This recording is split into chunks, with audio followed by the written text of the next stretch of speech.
Aren't we all looking at ways to drive the UN Sustainable Development Goals forward, especially when it comes to water? Well, look no more. Finance can help a lot too. It could unlock something, you know. Nicola Lei Ravello is the founder of White Stag Investing. All the resources of the finance world could go to the water sector and somehow help it grow or get better, you know. But finance sometimes comes with a disturbing aura, as the water sector still looks at the trading of water on Wall Street with a puzzled look. So let's get this straight. We are talking here of investing in the water sector, not in water itself. And a lot of insurance and pension funds actually need that because they do some what we call an asset liability management. They forecast in the next 50 years how much money they need to pay to everyone. To build our investment portfolio, let's divide the water sector into 4 layers. Utilities, the bedrock; industry, providing the bolts and nuts; IT, pouring a digital layer above all of that; and healthcare, all the water treatments. Each of those comes with its specific potential,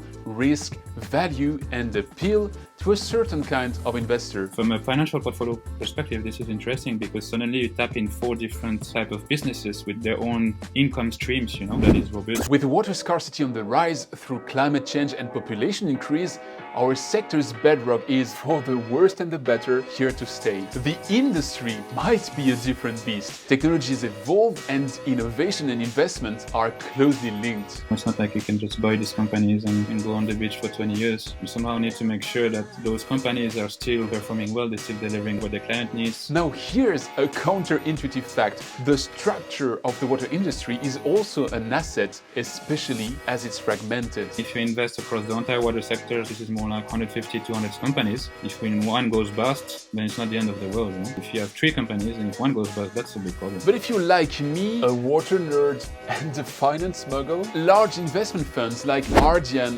Meridian or Equity entering the water sector might also be scary. Wouldn't they just milk the cash cow and squeeze the costs? Those guys are really long-term investors. They need their things to work in the next 50, 100 years. You know? They're going to put sustainability at the heart of their investment strategy and their innovation thing. Finally, the IT layer opens a fascinating playground for a new type of investor, the venture capitalist. So if you're private equity, you're looking at 15, 20 companies. You try to map out the innovation process in a given industry. You see where are the big bottlenecks, and you try to see what kind of solutions can fix those bottlenecks. Then you make a portfolio of these 20 companies. They usually expect 1 or 2 to be successful. But if there are so many investment opportunities within the water sector, why don't we already drown under investment? I think they just don't know about it yet. That's kind of why I started my business. Basically, my job is trying to show that. So it's about moving the needle. It always was, right? Well, if you'd like to further move that needle, have a look at how sustainable investing might impact our playground.